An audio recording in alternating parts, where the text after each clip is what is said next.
ಸ್ನೇಹಿತರೆ ನಮಸ್ಕಾರ. ಒಂದು ಮಾತಿದೆ ಗೊತ್ತಾ ನಿಮಗೆ? ಕೊಟ್ಟರೆ ಹೆಂಗೆ ಕೊಡಬೇಕು ಅಂತ ಹೇಳಿದ್ರೆ ತಿರುಗಿ ನೋಡೋದಕ್ಕೂ ಕೂಡ ಆಗಬಾರ್ದು, ಆ ರೀತಿ ಕೊಡಬೇಕು ಅಂತೇಳಿ. ಆ ರೀತಿ ಕೊಡೋದ್ರಲ್ಲಿ ಹನುಮಂತ ಪಂಟ್ರು, ಬಿಗ್ ಬಾಸ್ ಮನೆಯಲ್ಲಿ ಆ ರೀತಿ ಕೊಡೋದ್ರಲ್ಲಿ ಹನುಮಂತ ಪಂಟ್ರು, ಅದು ಮತ್ತೊಮ್ಮೆ ಸಾಬೀತಾಗಿದೆ ಕೂಡ. ಹನುಮಂತ ಕೊಡುವಂಥ ಏಟಿದೆಯಲ್ಲ, ಮಾತಿನ ಏಟು, ಅದನ್ನು ಸಹಿಸ್ಕೊಳ್ಳೋಕ್ಕೆ ಸಾಧ್ಯನೇ ಇಲ್ಲ. ಅದು ಎಷ್ಟು ಶಾರ್ಪ್ ಆಗಿರುತ್ತೆ ಅಂತ ಹೇಳಿದ್ರೆ, ತಲೆಗೆ ಎದುರುಗಡೆ ಹೊಡೆದ್ರೆ ಕಾಲಲ್ಲಿ ಹೊರಗಡೆ ಬರಬೇಕು, ಆ ರೀತಿ ಇರುತ್ತೆ. ಅಷ್ಟರ ಮಟ್ಟಿಗೆ ಶಾರ್ಪ್ ಆಗಿರುತ್ತೆ ಹನುಮಂತ ಕೊಡುವಂಥ ಒಂದೊಂದು ಮಾತಿನ ಏಟು. ಈ ಬಾರಿ ಹನುಮಂತನ ಮಾತಿನ ಏಟಿಗೆ ಬಲಿಯಾಗಿದ್ದು ರಜತ್ ದುರಹಂಕಾರ, ಅಹಂಕಾರದ ಸೊಕ್ಕಡಗಿಸುವಂಥ ಕೆಲಸವನ್ನು ಹನುಮಂತ ತನ್ನ ಮಾತಿನ ಮೂಲಕ, ತನ್ನ ಹಾಡಿನ ಮೂಲಕ ಮಾಡಿದ್ದಾನೆ. ಎಲ್ಲಿವರೆಗೆ ಅಂತ ಹೇಳಿದ್ರೆ, ಇದನ್ನು ನೋಡ್ತಾ ಇದ್ದಂಥ ಸುದೀಪ್ ಅವರೇ ಒಂದು ಕ್ಷಣ ಶಾಕ್ ಆಗ್ತಾರೆ, ನಗುವನ್ನು ಹೊರಚೆಲ್ತಾರೆ. ಕಾರಣ ಹನುಮಂತನ ಶೈಲಿಯ ಮಾತು ಮತ್ತು ಹನುಮಂತ ಕೊಟ್ಟಂತಹ ಖಡಕ್ ವಾರ್ನಿಂಗ್. ಹಾಗಾದರೆ ಹೇಗಿತ್ತು? ರಜತ್ ಬೆಂಡೆತ್ತಿದ ಹೇಗೆ ಹನುಮಂತ? ರಜತ್ ಅನ್ನುವಂಥ ಒಬ್ಬ ದೈತ್ಯ, ತಾನೇ ದೊಡ್ಡ ಶೂರಾದಿಶೂರ, ವೀರಾದಿ ವೀರ, ಯುದ್ಧ ಗೆಲ್ಲುವಂಥ ಸಾಮ್ರಾಟ ಅನ್ನೋ ರೀತಿಯಲ್ಲಿ ಬಿಲ್ಡಪ್ಪನ್ನು ಕೊಡ್ಕೊಳ್ಳುವಂಥ ಈ ರಜತ್ ಹೇಗೆ ಸೊಕ್ಕಡಗಿಸುವಂಥ ಕೆಲಸವನ್ನು ರಜತ್ಗೆ ಇಲ್ಲಿ ಹನುಮಂತ ಮಾಡಿದ್ದಾನೆ. ಹೇಳ್ತಾ ಹೋಗ್ತೀನಿ, ತೋರಿಸ್ತಾ ಹೋಗ್ತೀನಿ. ಅದಕ್ಕಿಂತ ಮುಂಚೆ ನೀವಿನ್ನೂ ಕೂಡ ನಮ್ಮ ಚಾನಲನ್ನು ಸಬ್ಸ್ಕ್ರೈಬ್ ಮಾಡಿಲ್ಲ ಅಂದರೆ ದಯವಿಟ್ಟು ಕೂಡಲೇ ಸಬ್ಸ್ಕ್ರೈಬ್ ಮಾಡಿ ಸ್ನೇಹಿತರೆ. ಬಿಗ್ ಬಾಸ್ ಮನೆಯಲ್ಲಿರುವಂಥ ಅಷ್ಟೂ ಜನ ಸ್ಪರ್ಧಿಗಳ ಪೈಕಿ ಒಬ್ಬ ಡಿಫ್ರೆಂಟ್ ಆದಂಥ ಸ್ಪರ್ಧಿ ಅಂತ ಹೇಳಿದ್ರೆ ಅದು ಹನುಮಂತ, ನೋ ಡೌಟ್. ಹನುಮಂತ ಆಡುವಂಥ ರೀತಿ, ಹನುಮಂತ ಮಾತನಾಡುವಂಥ ರೀತಿ, ಹನುಮಂತ ಮನೆಯಲ್ಲಿ ಇರುವಂಥ ರೀತಿ ಎಲ್ಲವೂ ಕೂಡ ಕಂಪ್ಲೀಟ್ ಡಿಫ್ರೆಂಟು. ಈ ವಾರದಿಂದ ಹನುಮಂತ ಒಂಟಿ. ಯಾಕಂತ ಹೇಳಿದ್ರೆ ಹನುಮಂತ ಹೆಚ್ಚು ಸಮಯ ಕಳೀತಿದ್ದಂಥ ದೋಸ್ತ ಇವತ್ತು ಹನುಮಂತನ ಜೊತೆಗಿಲ್ಲ. ಆದರೆ ಹನುಮಂತ ಎಲ್ಲೂ ಕೂಡ ಇನ್ನೊಬ್ಬರ ಮೇಲೆ ಡಿಪೆಂಡ್ ಆಗಿದ್ದಾನೆ ಅನ್ನೋದನ್ನು ತೋರಿಸ್ಕೊಂಡಿಲ್ಲ. ಹನುಮಂತ ಏನು ಹೇಳಬೇಕು ಅದನ್ನು ನೇರವಾಗಿ ನಿಷ್ಠುರತನದಿಂದ ಹೇಳ್ತಾನೆ. ಅದು ಚಿಕ್ಕ ರೀಸನೋ ದೊಡ್ಡ ರೀಸನ್ ಆಗಿದ್ದರೆ ಸಾಕು. ಅವನಿಗೆ ಅಳೆದು ತೂಗಿ ಒಬ್ಬ ವ್ಯಕ್ತಿಯನ್ನು ಹಾಗೆ ಹೀಗೆ ಅಂತೇಳಿ ಜಡ್ಜ್ ಮಾಡುವಂಥ ವ್ಯಕ್ತಿ ಹನುಮಂತ ಅಲ್ವೇ ಅಲ್ಲ. ಆದರೆ ಕೊಡುವಂಥ ಏಟಿರುತ್ತಲ್ಲ, ಮಾತಿನ ಏಟು, ಅದನ್ನು ಸಹಿಸಿಕೊಂಡ್ರೆ ಮಾತ್ರ ಬದಲಾವಣೆ ಫಿಕ್ಸ್ ಅನ್ನೋದ್ರಲ್ಲಿ ಡೌಟ್ ಇಲ್ಲ.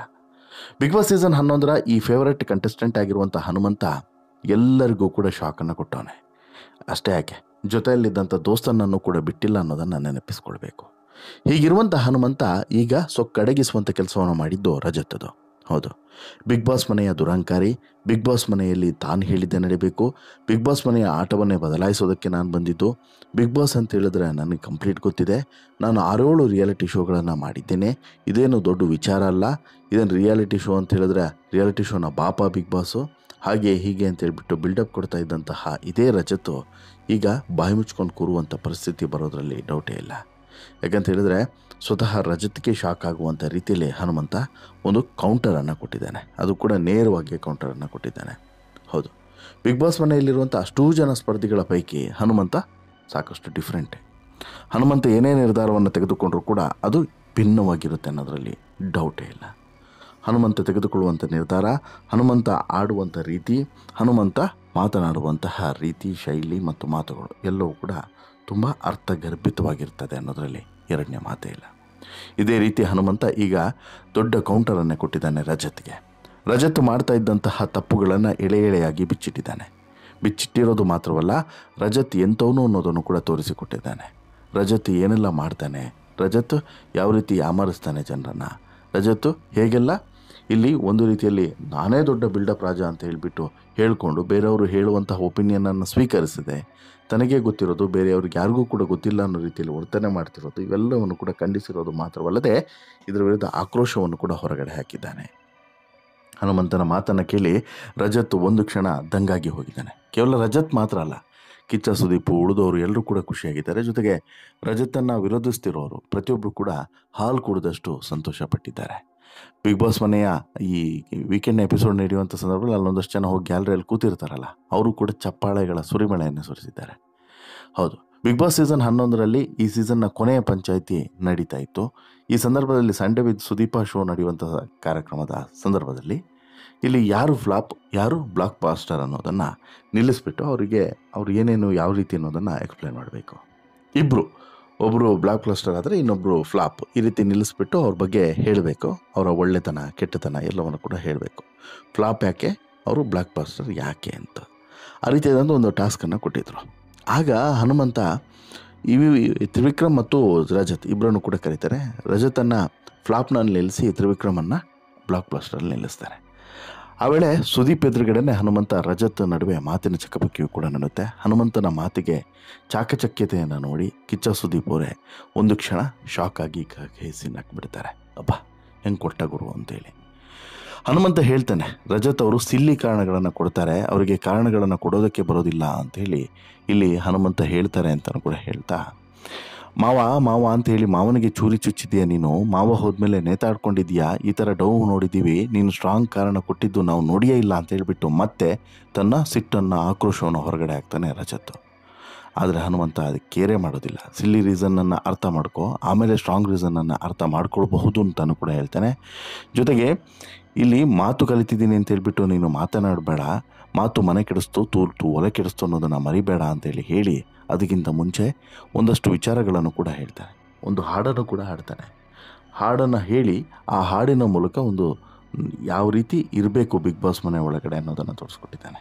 ಜೊತೆಗೆ ಅಲ್ಲಿಂದ ಇಲ್ಲಿ ತಂದು ಹೇಳೋದು, ಇಲ್ಲಿಂದ ಅಲ್ಲಿ ತಂದು ತೊಗೊಂಡೋಗಿ ಹೇಳೋದು, ಸ್ವಲ್ಪ ಫಿಟ್ಟಿಂಗ್ ಇಟ್ಟು ಹೇಳೋದು, ಮನೆಯಲ್ಲಿ ಜಗಳಗಳನ್ನು ಸೃಷ್ಟಿ ಮಾಡೋದು, ಮನೆಯ ಶಾಂತಿಯನ್ನು ಕೆಡಿಸೋದು, ಇವೆಲ್ಲದೂ ಕೂಡ ಕೆಲಸ ಯಾರದು? ರಜತದು. ರಜತ್ ಒಬ್ಬನೇ ಇದೆಲ್ಲವನ್ನು ಕೂಡ ಮಾಡೋದು. ಫಸ್ಟ್ ಇದನ್ನು ಬದಲಾಯಿಸ್ಕೋ ಅನ್ನುವಂತಹ ಬುದ್ಧಿ ಮಾತನ್ನು ಹನುಮಂತ ಹೇಳ್ತಾರೆ. ಹನುಮಂತ ಕಳೆದ ವಾರ ಕಿಚ್ಚ ಸುದೀಪ್ ಮುಂದೆ ನಾನು ಆಟ ಶುರು ಮಾಡಿ ಎಷ್ಟೋ ದಿನ ಆಯಿತು, ಅದು ಇವರಿಗೆ ಗೊತ್ತೇ ಆಗಿಲ್ಲ, ಅರ್ಥನೇ ಆಗಿಲ್ಲ ಅಂತೇಳಿ ಹೇಳಿದರು. ಈ ಮಾತು ಕೇಳಿ ಎಲ್ಲರೂ ಹುಬ್ಬೇರಿಸ್ಕೊಂಡಿದ್ರು. ಹನುಮಂತ ಈಗಾಗಲೇ ಕೆಲವು ರಿಯಾಲಿಟಿ ಶೋಗಳಲ್ಲಿ ಭಾಗವಹಿಸಿದ್ದಾನೆ.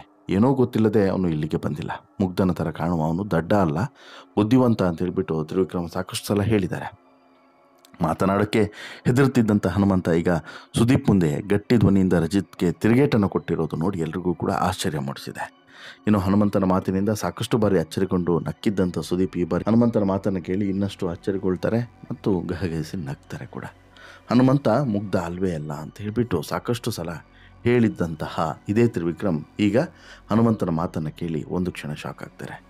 ಅದರಲ್ಲೂ ಕೂಡ ರಜತ್ಗೆ ಮಾತ್ರ ಮೈಯೆಲ್ಲ ಬೆವರಿ ಹೋಗಿದೆ. ರಜತ್ಗೆ ನಕಶಿಕಾಂತ ಕೋಪ ಕೂಡ ಬಂದಿದೆ. ಏನೂ ಮಾಡೋಕ್ಕಾಗೋದಿಲ್ಲ, ಸಹಿಸ್ಕೊಳ್ಳೇಬೇಕು. ನಿಜ ವಿಚಾರಗಳು ಯಾವತ್ತೂ ಕೂಡ ಹೀಗೆ ಇರ್ತದೆ.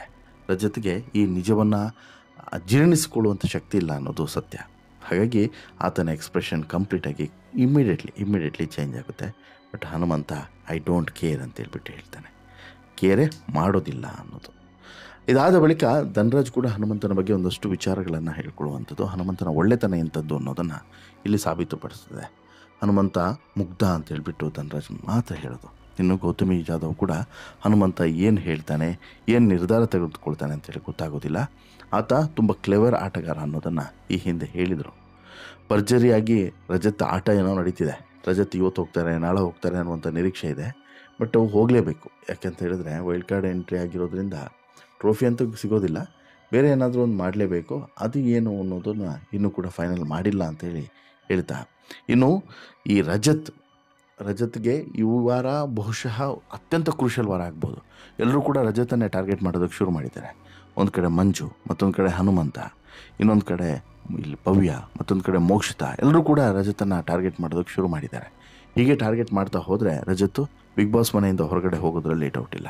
ಆಮೇಲೆ ಹೋಗಬೇಕು ಅಂತಹ ಅಹಂಕಾರಿಗಳಿಗೆ ಇಂಥ ಕಡೆ ಜಾಗ ಕೊಡಲೂಬಾರ್ದು ಅನ್ನೋದು ಎಲ್ಲರ ವೈಯಕ್ತಿಕ ಅಭಿಪ್ರಾಯ, ಸೋಷಿಯಲ್ ಮೀಡಿಯಾದಲ್ಲಿ ವ್ಯಕ್ತವಾಗ್ತಿರುವಂಥ ಅಭಿಪ್ರಾಯ. ನಿಮಗೇನು ಅನಿಸುತ್ತೆ ಸ್ನೇಹಿತರೆ? ರಜತ್ಗೆ ಹನುಮಂತ ಕೊಟ್ಟಿರುವಂಥ ಕೌಂಟರ್ ಬಗ್ಗೆ ಮುಟ್ಟಿ ನೋಡಿಕೊಳ್ಳುವಂತೆ ಕೊಟ್ಟಿರುವಂಥ ಕೌಂಟರ್ ಬಗ್ಗೆ ನಿಮ್ಮ ಅಭಿಪ್ರಾಯ ಏನು? ದಯವಿಟ್ಟು ಕಮೆಂಟ್ ಮಾಡಿ ತಿಳಿಸಿ. ಜೊತೆಗೆ ಈ ಸ್ಟೋರಿ ಇಷ್ಟ ಆಯಿತು ಅಂತ ಹೇಳಿದ್ರೆ ಲೈಕ್ ಮಾಡಿ, ಶೇರ್ ಮಾಡಿ, ಚಾನಲ್ಗೆ ಸಬ್ಸ್ಕ್ರೈಬ್ ಆಗೋದನ್ನು ಮರಿಬೇಡಿ. ಧನ್ಯವಾದ.